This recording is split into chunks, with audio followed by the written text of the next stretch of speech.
Bom, gente, a gente vai falar hoje, então, eu disse, né, mas a galera tá entrando aí, a gente vai falar sobre a importância do render na arquitetura contemporânea como ferramenta, né, Bruno?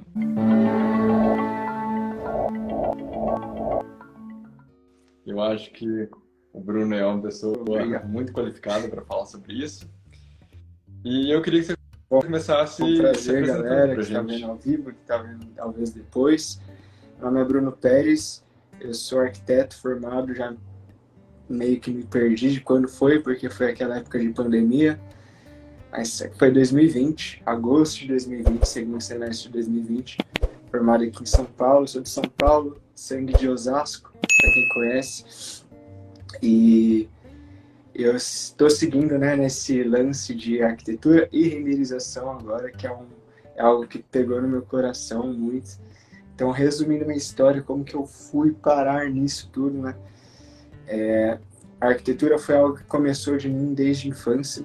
A galera, quando começa, geralmente quer ser astronauta. Não sei o que você queria ser. O que você queria ser quando era criança?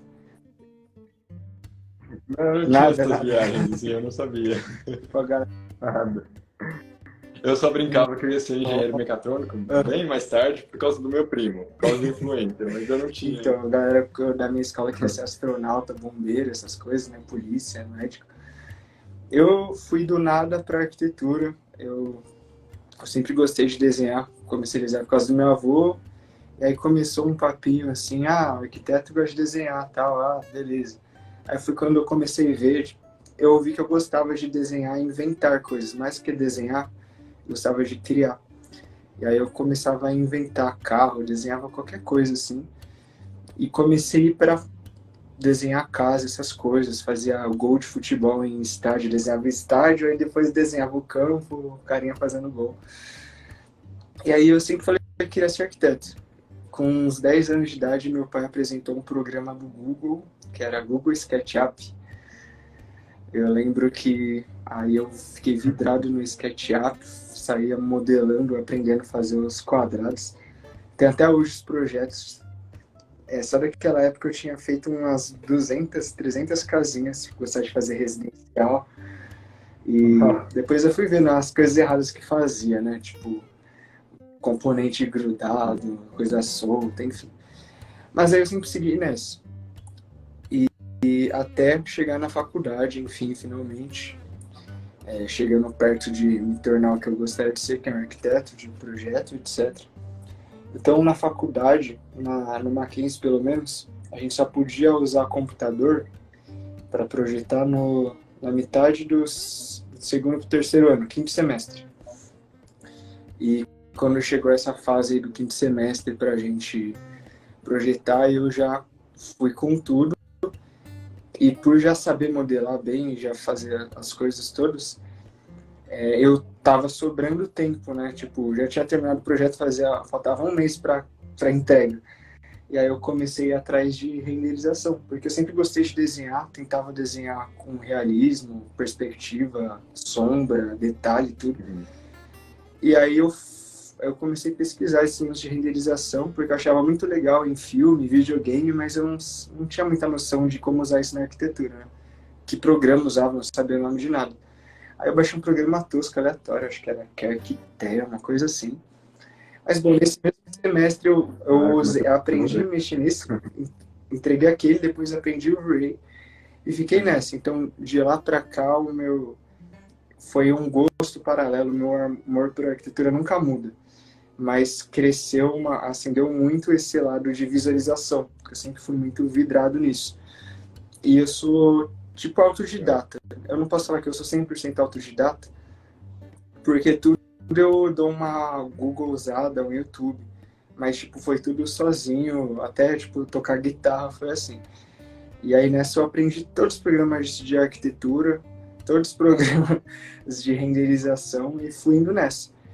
E isso ajudou, acho que vai entrar muito no seu assunto, a criar um portfólio, né?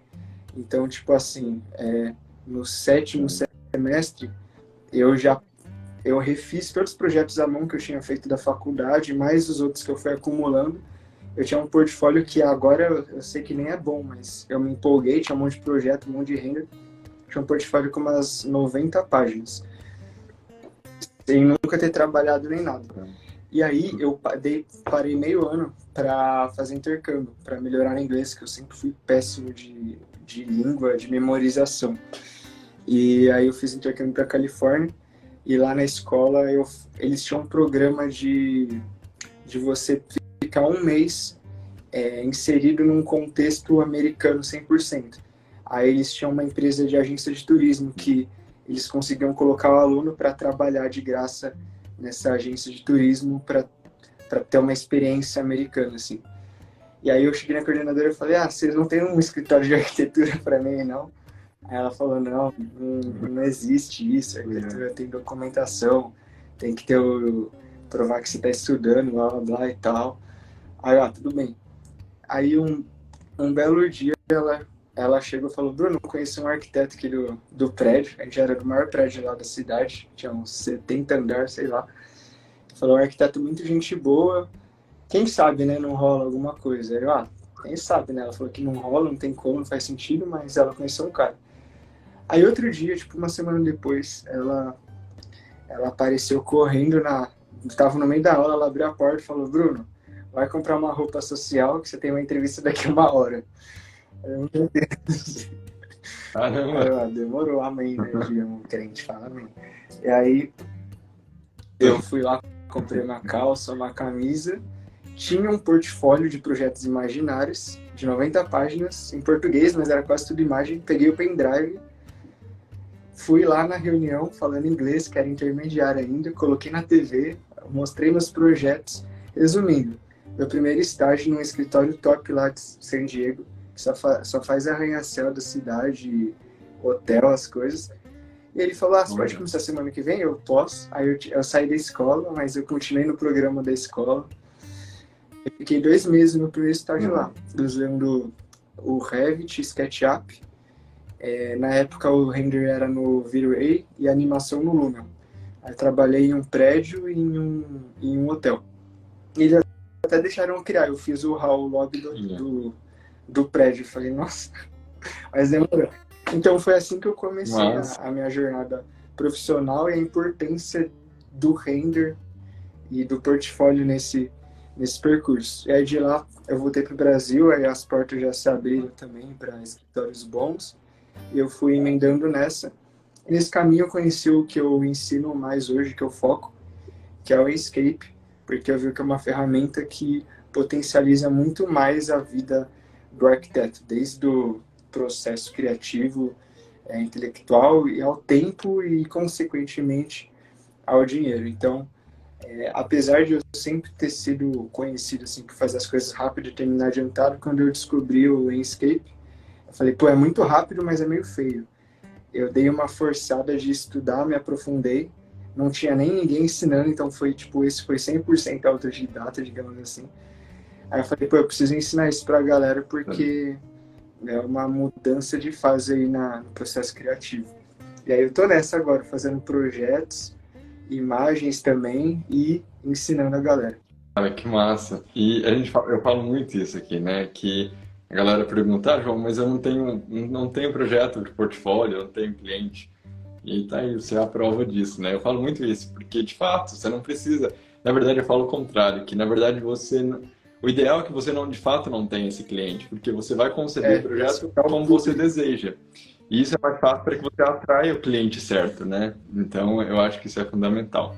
Bom, eu vou me apresentar aqui rapidão e a gente já dá início aqui. Bom, para essa audiência, né, que não me conhece.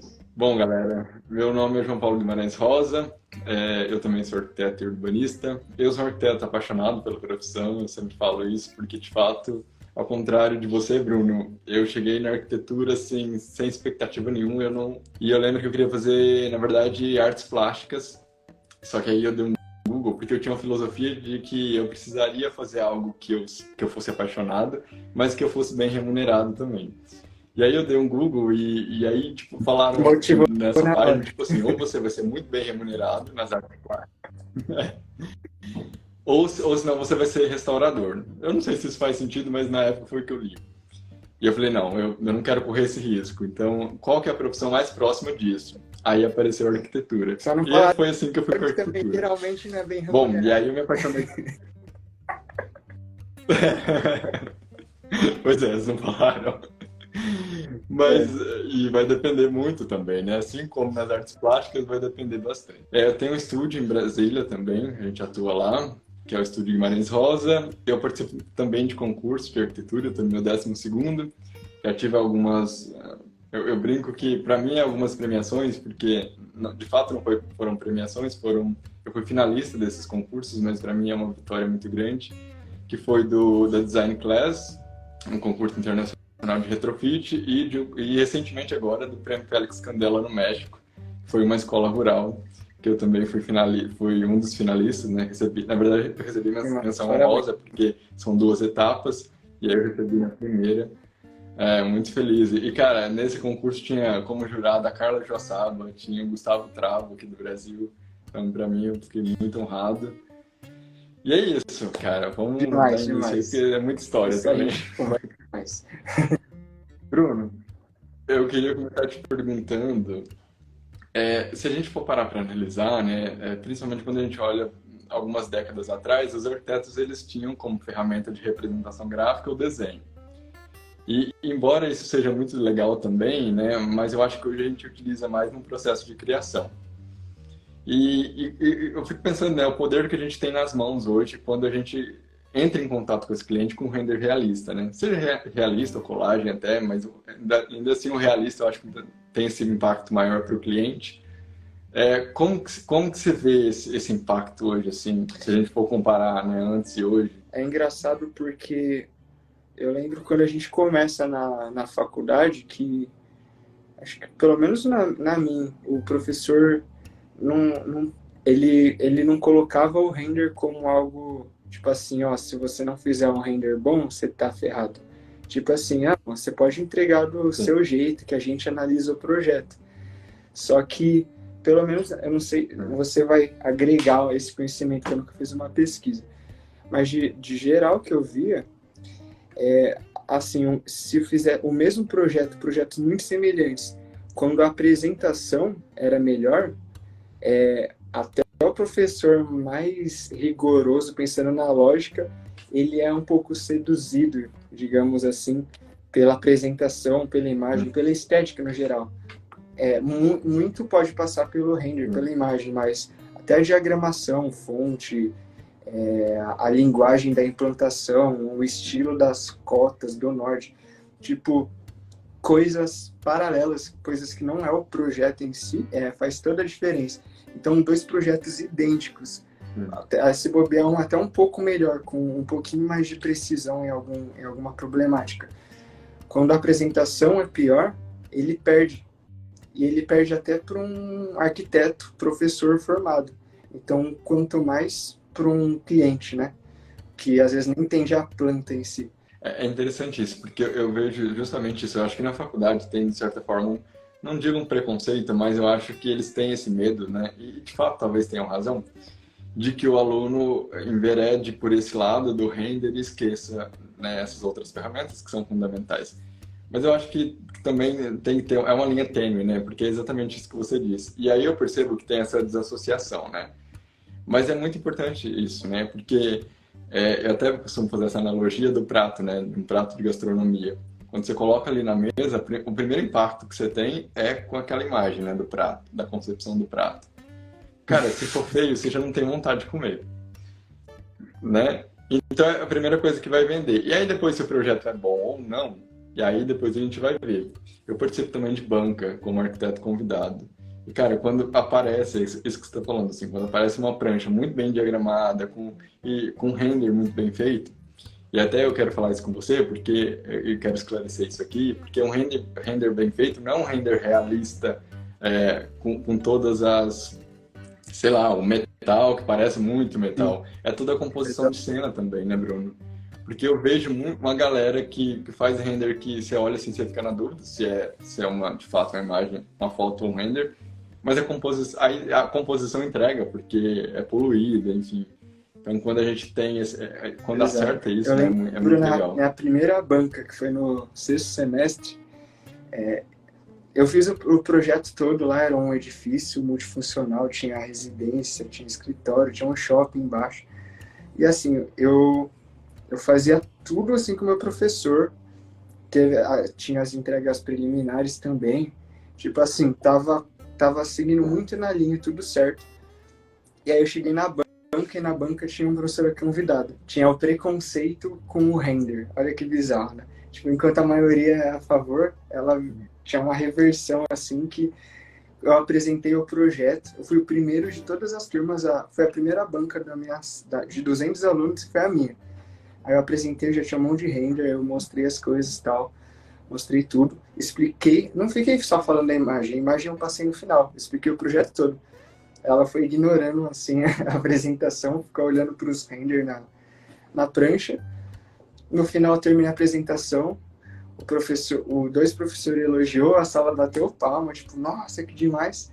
Aí chegou ela, começou a descascar, falou mal do projeto, falou que tava faltando umas coisas que na verdade tava, só que ela, sei lá, fingiu demência, falou que ela não quer saber de imagem, ela quer saber de projeto, você é sensacionalista, falou um monte de coisa assim, que me esculachar. Aí os alunos, não fica assim não, ela só tava querendo causar. Eu falei, não, eu tô de boa, eu sei que fiz tudo certo. Chegou meu professor e falou, ó, seu projeto tá super certo, os outros também te deram um 9, mas ela quer que você refaça mais uma vez. Então ela te deu um. Um ou dois, uma coisa assim.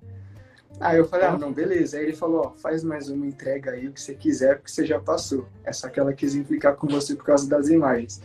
Então até isso tem. Meu Deus, que desproporcional nessas notas. Caramba, essa história eu nunca ouvi. Pois é. Eu percebo isso, de certa forma, que existem sim alguns professores que têm esse certo preconceito, né? Não sei se era preconceito, mas um certo receio, né? Com render realista, o que eu acho que é uma bobagem, na verdade, porque é uma ferramenta que está aí para a gente usar mesmo, e principalmente quando a gente fala de cliente, ela é fundamental, principalmente para conseguir convencer ele, né? Eu acho que é uma ferramenta muito poderosa. Eu acho que assim, a gente tem que tomar um pouquinho de cuidado quando é banca, quando é professor, quando eu participo de concurso, eu sempre tento ir mais para o outro caminho da colagem, porque eu acho que eles têm essa pegada. Mas quando é cliente, eu tento ir pelo render realista. Então, mas eu acho que é gosto também. E essa questão do preconceito não entra na minha cabeça, porque é uma ferramenta Tem extraordinária. uma agência de render que eles são muito bons, mas eles dão uma forçada um pouco pro lúdico, pro match painting, assim, e eles fazem muitos dos maiores do mundo, e justamente para concurso, acho que você conhece, chama Arc9, porque eles têm todo o capacidade de realismo, mas eles colocam um estilo que parece, né, um fictício de propósito, e realmente dá muito certo. Sim. Eu vou até ver se eu consigo compartilhar uma imagem aqui com vocês, que eu acho que é interessante. Opa. Se me permite, Bruno. Enfim, mas a imagem era justamente disso que a gente estava conversando. Eu tenho duas imagens, eu vou postar nos stories depois. É muito interessante essa questão do processo também, né? Porque às vezes a gente para num determinado momento que acha que tá bom e não tá, né? E eu tenho uma imagem muito forte, assim, de um concurso desse que eu fui finalista pela Design Class, que eu tenho certeza que se eu tivesse enviado aquela imagem quando eu parei, eu não teria passado. E aí eu envio a outra finalizada, com pós-produção, tudo. Ela convence, né? Ela passa essa sensação. É mais do que uma imagem, eu costumo falar também, porque é a questão de passar uma sensação mesmo, né?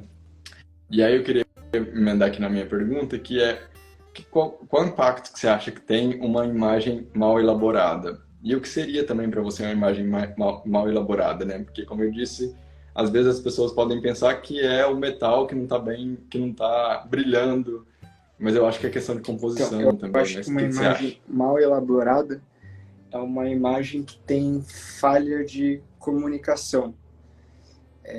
E aí, não necessariamente entra o fotorrealismo em jogo. Por exemplo, eu tenho muito receio de, durante um processo com o cliente, mostrar no meio do caminho, mostrar só um pedaço do negócio, porque a comunicação não está completa. Então, eu acho que a imagem é como se fosse um discurso. E se o discurso está poluído, sujo ou incompleto, ele compromete a ideia do todo.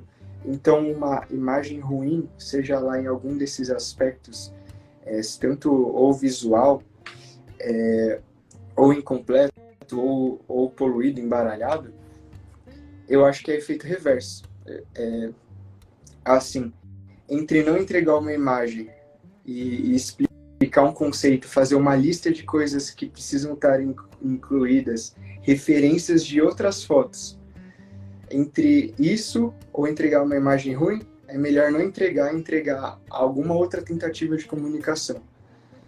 Porque senão sabota um projeto que possivelmente é muito bom, mas só o arquiteto está enxergando e ele não conseguindo comunicar isso para o cliente, aquela ideia já é abortada e não nasce uma coisa bonita com muito futuro que poderia ter. Cara, total. Né, a sua profissão é isso também, né? Se é que a gente pode chamar de nicho, né? Que você escolheu, acho que é muito isso, né? Traduzindo, é dar vida aos projetos, né? E é total, assim, porque se você não faz isso bem feito, a ideia para ali, né? Eu costumo falar muito, Bruno, que eu acho que a galera, até quando eu te chamei e falei do render, a galera meio que estranhou aqui do meu Instagram, porque eu falo que o render, porque a galera foca muito no render, né? E eu falo que numa apresentação de projeto é o todo. Só que o render, ele é muito importante. Porque ele é uma das pecinhas, mas existem outras, né? Eu falo que tem a maquete física, sim, que é um componente importante. E tudo isso junto vai comunicar, né? Vai passar uma coisa e uma sensação para o cliente. Eu costumo falar muito isso, que as pessoas reclamam assim, mas o cliente ele não aprova o projeto, eu faço todo um trabalho e tal, e ele quer mudar tudo. Mas como que tá a sua comunicação? Como que tá esse render? Tá, né? Cara, eu fico olhando os escritórios que são grandes, né? Tudo que eles propõem, as pessoas aceitam. Por que é muito questão de comunicação, né? De marca também, a gente tem que estudar isso um pouco e direcionamento de marca, mas é também a comunicação deles, né? Como que eles estão comunicando aquilo. Então você jamais vai ver um escritório grande, né? Você trabalhou, você sabe disso, fazendo uma imagem qualquer e entregando alguma coisa, Exato. né? E De qualidade uma ruim. coisa é tipo assim, porque às vezes é melhor nem entregar ou entregar um esquema, um croquis à mão, uma coisa colorida, um negócio feito no iPad, referências do Pinterest, porque o cliente ele não precisa ser especialista em render em nada. Só no Instagram, qualquer pessoa que vai construir uma casa, qualquer coisa, ela vê 1 milhão de fotos de verdade e de renders bem feitos. Então, se você chega com algo que não seja um desses dois, já dá uma desanimada. O cliente já começa até duvidar de coisas que não era para duvidar, da sua capacidade de projeto, porque olha essa coisa esquisita que ele entregou. Ela fica focando no negócio, falando, nossa, que imagem esquisitinha, que ela não tá vendo que a ideia tá sensacional. Então, uma imagem mal feita, né? Pode ser uma sabotagem no projeto, né? Eu costumo falar muito também, Bruno, que às vezes isso não é consciente, né? Como você disse, às vezes o cliente nem tem, às vezes também nem tem esse repertório, mas a gente tem essa noção de realidade das coisas, a gente compara, né, o tempo todo. Cara, quando você olha para uma imagem que está mal feita, ele vai entender, talvez inconscientemente, ele não vai gostar daquilo, ele não vai saber qual que é o problema daquela imagem, mas é aquilo que você disse, talvez ele não vai aprovar o projeto porque alguma coisa ali dentro daquela imagem tá, tipo, não tá fazendo sentido, né? E às vezes sabota um projeto bom. E aí, é muito doido isso, né? Porque às vezes o projeto nem é tão bom, mas a representação é tão boa, ou toda a apresentação, né? Chega para aquele cliente de forma tão positiva que acaba elevando o nível daquele projeto, né? Sim. E se o projeto for bom e tiver uma boa representação, aí é casamento perfeito. Sim. E Bruno, como que é a sua questão o seu processo criativo? Como que é uma coisa meio caótica então, ou é bem certinho? Eu sempre fico brisando nisso. Tudo na vida tem que ser muito mais organizado. Então, eu já fiz até a planilha sendo o meu processo criativo perfeito. Mas eu tenho o meu processo criativo mais natural também. Assim, atualmente, o meu processo criativo está passando um pouco no lápis papel. Por mais que eu veja que quando eu estou no lápis no papel, a minha criatividade ganha um novo nível. Então, para projeto maior tal, eu ainda gosto de focar lápis e papel, mas quando é projetos, por exemplo, de interiores, no processo criativo, vai muito mais por um estudo intenso da, do psicológico do cliente, das vontades. Eu faço uma rapa, assim, tudo que é, que é proibição futura. Então, assim, o projeto, e aí é um pouco do risco quando a gente vai direto para o papel, eu penso. Tipo assim, o projeto tem muitas impossibilidades. A nossa cabeça é 100% livre, mas você chega no projeto, tem as normas, tem o gabarito, tem não sei o que lá, tem não sei o que lá, tem as vontades dos clientes, tem aquilo que ele não abre mão, tem aquilo que ele não pode de jeito nenhum. Então, a nossa criatividade, querendo ou não, ela tem um limite. Ela pode ser infinita para dentro, mas não infinita expansivamente, nessa lógica. Então, eu gosto de me enquadrar para eu saber, tá, aqui eu posso ser 100% criativo, dentro de infinitas limitações, até de orçamento. E aí eu fluo. Então, muito de pegar referências, listar as necessidades, as coisas que não podem, e aí eu vou indo pelo óbvio, e aí depois me permite ser criativo.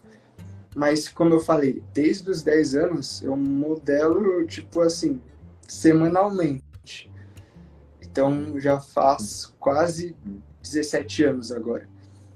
Então, o SketchUp, que é a ferramenta que eu mais uso nesse processo, é quase o lápis para mim. Assim, eu crio muito automático lá. Eu fecho o olho e enxergo o SketchUp sendo modelado, literalmente. Às vezes eu trabalho tanto que eu vou dormir e eu tô vendo eu mexendo num negócio lá.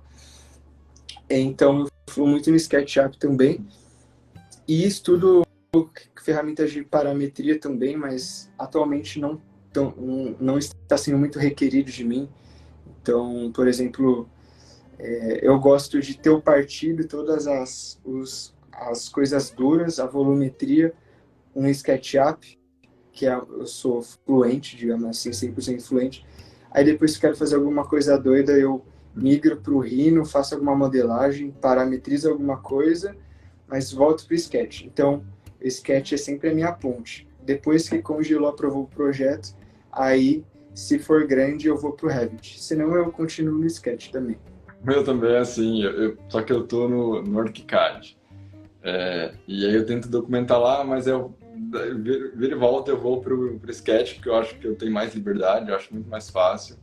Às vezes desenvolvo a volumetria lá e depois jogo pro ArchiCAD. Dá uma agonia um pouco, né? Eu fico agoniado de ter que ficar migrando. Toda vez que tem que migrar, eu falo, tipo assim, não poderia ser tudo num lugar só. Mas no fundo, até os maiores escritórios do mundo fica pulando Rhino, Grasshopper, Revit, 3D Max. Não tem como. Pelo menos por enquanto, nos próximos anos, ainda não tem como. E atualmente você trabalha para outros escritórios desenvolvendo imagens? Eu faço imagens terceirizadas, né, como um ArcViz, e faço projetos autorais também. Eu me desliguei da empresa que eu estava, que é a Baco, em setembro, justamente por causa dessa nova fase aí que eu precisava me dedicar 100%, e eu acho que o caminho para qualquer um, no fundo, é empreender. Não tem como trocar essa realidade. Então, eu tomei coragem, me estruturei, e aí eu parti para o empreendedorismo agora. E tem valido a pena. Que legal. E você trabalha atualmente com qual renderizador? Enscape, né? Então, bora falar um pouquinho dele. Por que você escolheu ele? Você falou até que no escritório grande que você trabalhou, provavelmente, você falou, na verdade, que tinha outros renderizadores. Então, por que você optou por ele? Eu fui passando por todos que eu vi, assim, no mercado. Então, tipo, aquele Architecture, que eu acho que nem pode contar. Depois foi o V-Ray. Depois Aí eu fazia tudo no V-Ray. Depois eu dominei o Lumion. E eu fui até conseguindo migrar. Tipo, o escritório que eu trabalhava era V-Ray. Aí eu consegui insistir, mostrar, fazer imagens a mais, mostrando a diferença e tal. Fui pro Lumion. Aí eu fiquei um tempo no Lumion. Depois eu voltei pro V-Ray. Depois eu aprendi Corona. Aí eu fazia as coisas no Corona com 3D Max. Aí depois aí eu tava em processo desenvolvendo o Unreal também. Então eu sempre fui vendo todos, analisando, eu sempre fazia teste assim. Eu fazia a imagem no Ray, eu fazia uma no Corona, fazia uma no Lumion, cronometrava todos, analisava tudo, via quanto que demorava para configurar, sempre registrando, analisando. E aí eu tava vendo uma live do... Esqueci o nome do mano, que é o responsável do time de parametria do Big, Jargingas. Aí tá vendo uma live dele, e aí ele tava... E ele não trabalha com renderização, ele fica lá no Grasshopper, basicamente. Só que ele falando que mesmo com o Grasshopper no Rhino, ele vai lá e ligava o tal do Enscape para ficar vendo que ele estava mexendo no Grasshopper em tempo real num renderizador. E ele falou que é super rápido, interativo e tal. Aí eu, tá, interessante. Aí eu fui pesquisar, eu baixei a versão teste do Enscape, só porque ele falou. Tipo assim, de bobeira. E aí quando eu baixei, liguei e tal, abri e fiquei já apaixonado pela viewport. Que é, tipo assim, você clica e liga, a viewport já é muito boa. Tipo assim, é melhor do que a pessoa que dá um clique e renderiza no V-Ray.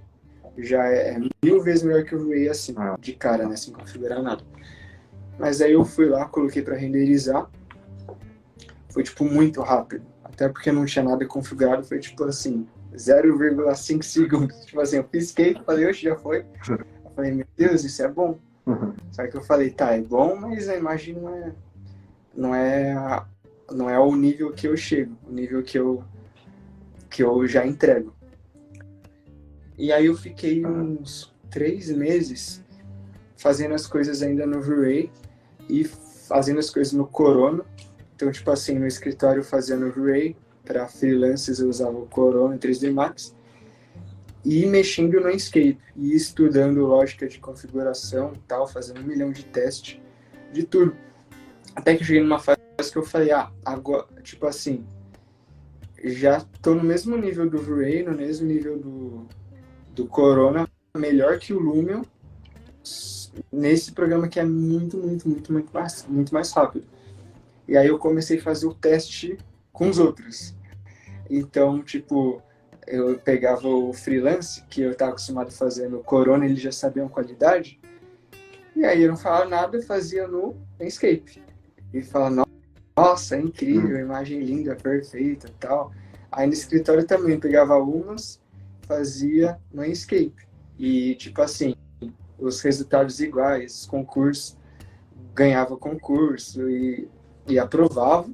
E eu, tipo, ao invés de ficar meia hora para renderizar uma imagem, em meia hora eu já tinha renderizado 300 imagens. Então, tipo assim, em 5 minutos eu já tinha terminado meu trabalho e podia fazer outra coisa, sabe? Então eu falei, cara, isso aqui é o caminho. Atualmente, eu já também utilizei o Twinmotion, deve ter ouvido falar. Eu não insisti tanto nele, mas eu insisti um pouco e eu vi que ele não tinha o potencial de chegar no nível V-Ray Corona da vida. Então eu falei, agora o caminho é Enscape. E aí não passou pouco tempo o Chaos Group, a empresa do V-Ray, que também comprou o Corona, foi lá e comprou o Enscape. Olha só. Então eu falei, isso é mais sinal que eles viram o poder da concorrência, né? Eles deram um monopólio antes que fosse tarde e zoasse as finanças deles, né? Então eu falei, tá, esse é um dos caminhos do futuro mesmo. E aí eu foquei nele e como eu tive que aprender tudo na raça, e criar meu método, eu falei, não tem quem ensine isso. E aí eu vi um potencial de eu poder ajudar as pessoas em algo que não tem matéria-prima, não tem por onde muito aprender. Aí eu comecei a focar nisso. Atualmente também tem o Unreal, mas o Unreal é um pouco da vibe Corona. É para quem só vai trabalhar com imagem. Porque o processo dele é todo um processo de exportação de coisa, sabe? Tipo, tem que salvar o arquivo inteiro, mandar. Teve uma mudança, mudou uma cor. Sabe? o outro programa, mexe em tudo, Caramba. exporta, arquivo gigante, salva para lá, configura de novo. Então, assim, é para imagens finais, para fazer vídeo, videogame, filme, né? Então, tipo assim, Entendi. o Escape virou o caminho agora para o arquiteto. Eu prego essa ideia porque, para mim, não tem nem como pensar em voltar para os outros.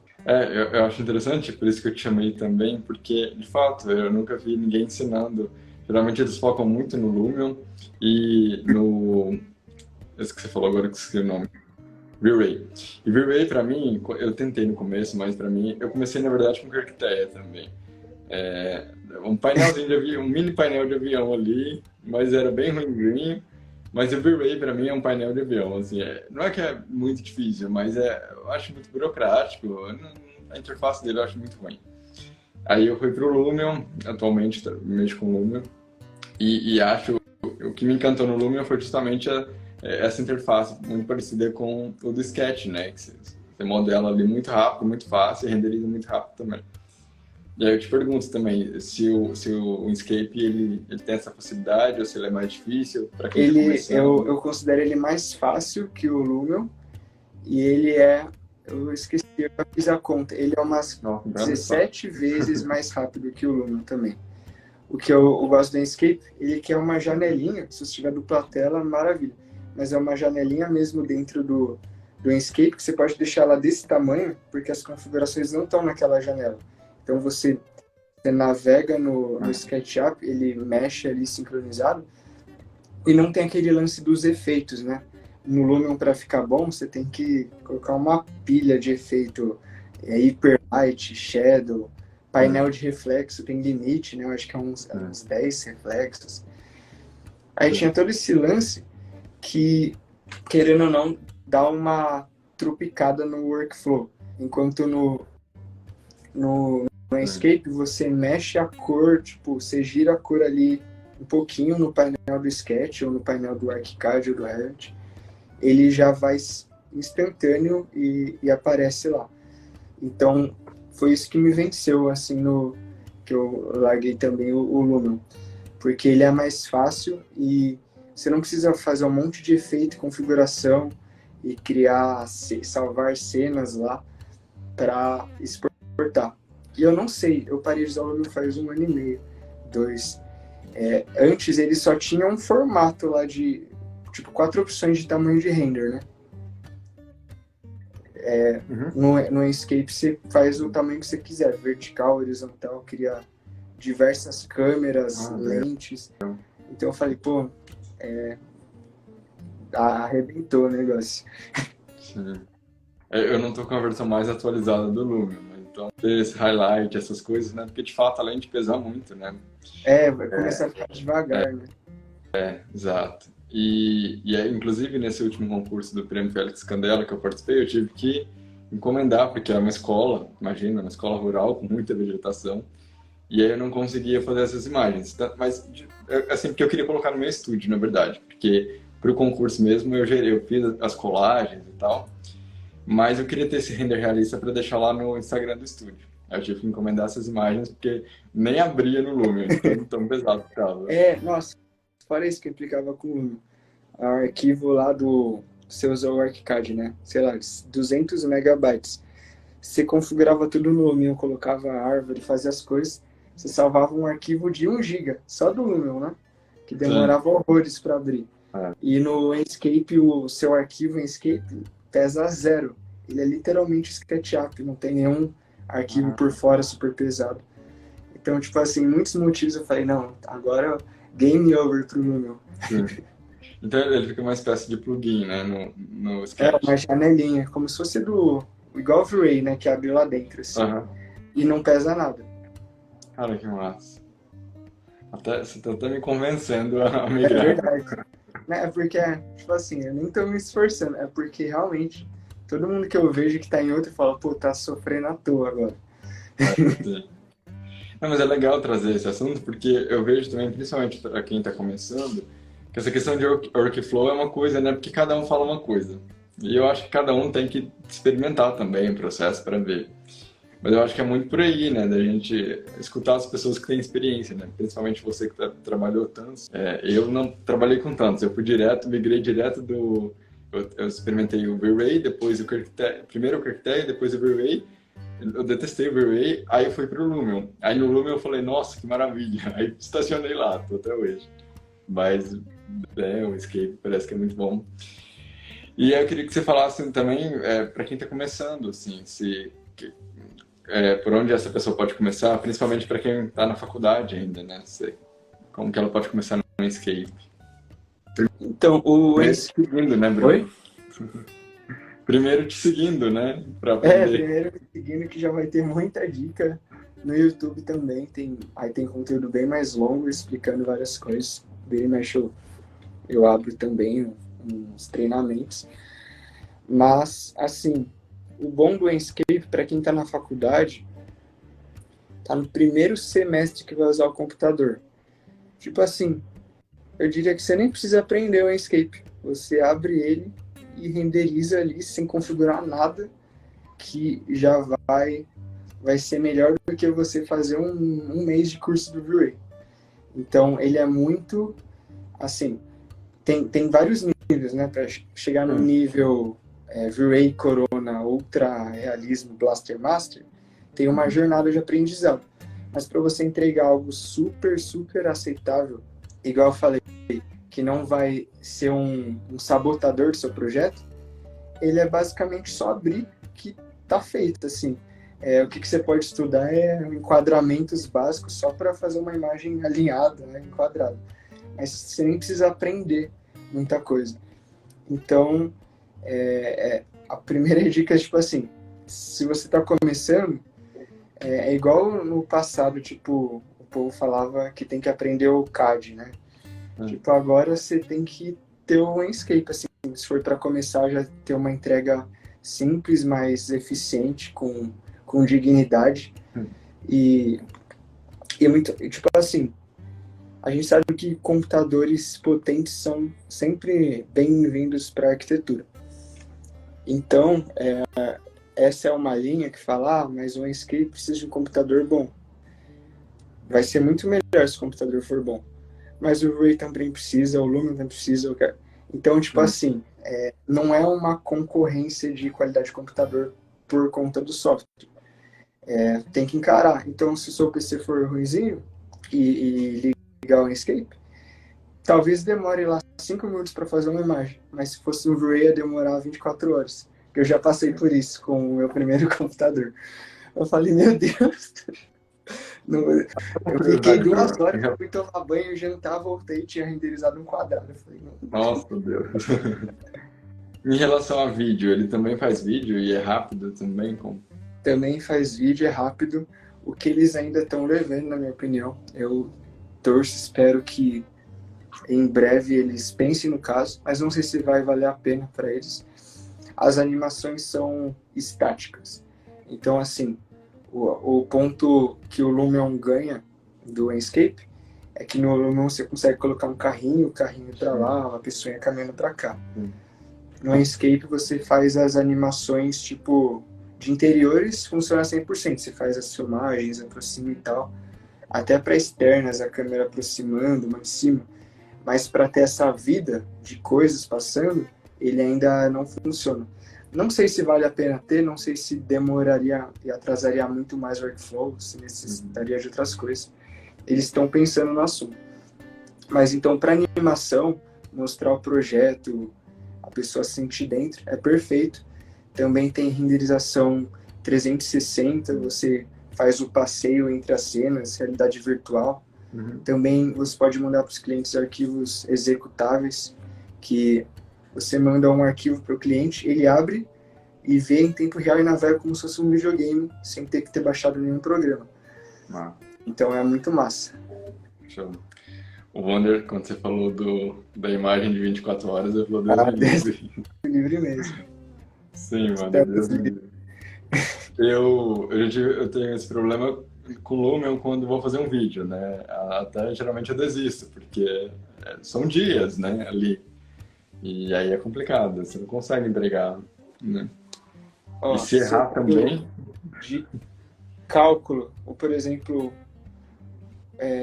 para fazer um vídeo Full HD no Inkscape de uns 5 segundos, um take assim, de 5 segundos, ele vai demorar uns 10, 15 segundos para renderizar. Então, tipo, é bem rápido. Você realmente vê a animação fazendo, sabe? Aham. Se mexe. Sim. Caramba. O Wander falando já passou por isso. E hoje ele trabalha com Lume. Eu também tava falando pra ele, eu também trabalho com Lume, o Wander. Mas ele tá quase me convencendo aqui pro Inkscape. Eu tô. E também tem Legal. a questão, né, da gente também ter esse coringa, né? A gente pode trabalhar com o Lumion e quando precisar de vídeo, né, o Lumion e ter o Inkscape. Migrar pro Lume. Porque assim, até para configurar as coisas, é bem rápido e fácil. Tipo assim, para quem não sabe nada, tudo é difícil, mas no Inkscape já é mais fácil.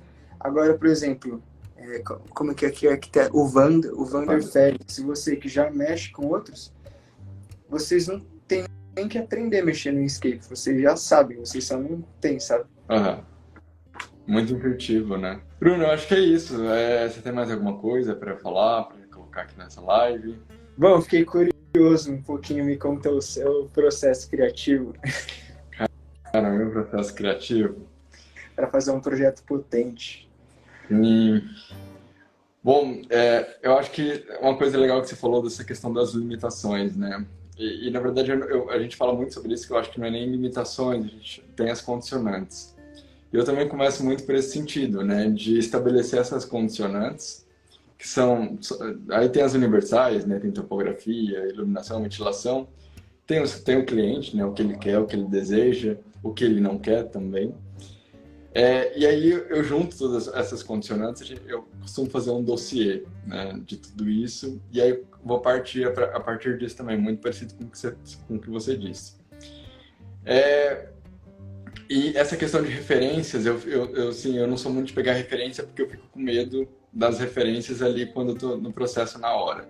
Então a gente fala muito sobre isso também, a questão de repertório, de absorver esse repertório antes. Lógico que às vezes eu uso muito referência quando eu estou fazendo imagens ou eu quero uma coisa muito concreta, sabe? Quero uma ilustração, uma coisa assim. Aí eu vou procurar essas referências. Referência tem diferença, né? Referência e repertório. E começo muito esboçando mesmo, e no sentido de investigação também, né? Então eu tenho um terreno ali e eu começo a ver as possibilidades que tem naquele terreno. Então eu vou esboçando mesmo, começo muito. Eu vou ser bem sincero, né? Às vezes eu começo direto também no sketch. Eu tenho muita, como diz você, eu sou fluente no sketch, então eu tenho muita facilidade. E às vezes eu vou direto, quando a ideia nasce assim, eu já quero ver a volumetria, eu já vou direto pro sketch. Mas geralmente começo pelo croquis mesmo. E aí vai ganhando vida, assim. Eu costumo também falar muito aqui que eu deixo o projeto descansar também. É uma coisa muito importante para mim. Então, eu trabalho o dia inteiro e ali talvez eu tenha certeza que o projeto está bom, ou às vezes acho que não está bom. E aí eu deixo descansar. Na hora que eu volto no outro dia, aí eu vou ter essa certeza. Eu falo, não, realmente está bom. Ou não tá, preciso melhorar e começa tudo de novo. Eu acho que meu processo criativo vai muito daí, sabe? Desse trabalho de investigação, assim. Legal. Você costuma trabalhar vendo o render em tempo real? Então, não porque eu trabalho no Lumion, né? O Lumion, aquela sincronização ainda não funciona muito bem? Então, eu trabalhei no escritório de arquitetura que tinha esse plugin, né? Só que meu computador também não aguentou muito, não. Aí dava muito pau e eu quando falei... eu tentava, metade das vezes não funcionava. Pois é. E aí eu falei, não, deixa quieto. E aí não... Mas eu nem uso muito, assim, não. Mesmo é mais a volumetria. É algo que eu incorporei e eu não abro muito mais mão agora. Essa questão de ver em tempo real. Da metade pra frente, quando você tá quase pra falar, pô, tô acabando o projeto e vou mostrar pro cliente, sei lá, semana que vem. Porque ali vendo em tempo real, muitas coisas sua ideia muda na hora, assim. Putz, outro material ali, outra cor. Não. Então eu incorporei muito isso e às vezes um anteprojeto eu nem renderizo para o cliente. Eu abro o Inkscape e vou mostrando para ele e falo, putz, mas e se fosse ali outro material? Eu falei, não, a gente até fez, ó, Clink. E aí ele já vê lá. Legal. E vai muito nessa. E a gente vai matando revisões, né? Então, eu gostei muito disso também por conta do que o Inkscape ajudou. E de referência que você comentou, eu também eu luto com as referências no quê? Eu pego no máximo 2 e mando para os clientes e falo, a lição de casa é vocês trazerem as referências. E aí depois eu faço um filtro dos pontos em comum das referências dos clientes. Da minha parte, eu gosto de... Já tem tanta condicionante, você falou a palavra mais certa que na limitação é condicionante. Já tem tantos condicionantes que eu gosto de ter um respiro para eu brisar, né, entre aspas. Porque aí pode vir muitas soluções e a gente é uma profissão criativa, né? Você é um artista que migrou, que é um artista e arquiteto. Então, qual é a graça de ser um artista se você não cria, né? Aí você virou uma impressora, uma máquina 3D. Sim. E é o que a gente fala muito aqui, né, do Projeto Potente, é justamente isso, porque o meu incômodo foi justamente quando eu ia pro... Eu brinco muito aqui do condomínio fechado, porque é um estereótipo muito presente, né? Mas quando você chega num condomínio fechado, é quase que minha casa, minha vida. Parece que os projetos foram feitos por um arquiteto só, né? Não tem identidade. Além de ser arquitetonicamente muito ruim, né? Até eu fiz a live com a Andressa semana passada e ela falou uma coisa que eu achei muito legal, que ela falou se o cliente tivesse a noção do impacto negativo que aqueles projetos têm na vida deles e procurasse o Serasa, os arquitetos estariam ferrados, né? Mas às vezes eles não têm essa noção, né? Acham que está muito quente porque o dia é quente, né? Quando na verdade não, o projeto foi mal feito, de fato. Enfim, mas é isso, Bruno. Demais. O que o Wander falou aqui, ele falou que a placa de vídeo dele chora quando é em tempo real. Sim. Bruno, eu queria te agradecer muito por você ter aceito o convite. Queria convidar o pessoal, né, para te seguir, a minha audiência aqui, seguir você. Eu te sigo e sei que você é um cara que posta muitas dicas, um conteúdo muito legal, de relevância. Queria pedir para quem não me segue ainda também, segue lá o nosso perfil. A gente fala muito sobre Projeto Potente, vocês vão entender mais um pouquinho, né, do que é isso. Aqui a gente não é o tema, mas a gente fala sobre projetos de qualidade, boa arquitetura. Essa é a minha missão aqui nesse perfil. E é isso, Bruno. O prazer foi meu estar aqui, agradeço aí pela conversa. Foi um prazer conversar de arquitetura com alguém que ama a profissão também, está disposto a ajudar o próximo, a valorizar nossas carreiras aí dessa galera que, querendo ou não, ainda bate muita cabeça, sofre, acaba sendo desvalorizado, né? Então, que a gente possa estender essa missão e fazer a diferença, pelo menos aqueles que estão ao nosso redor. Sim.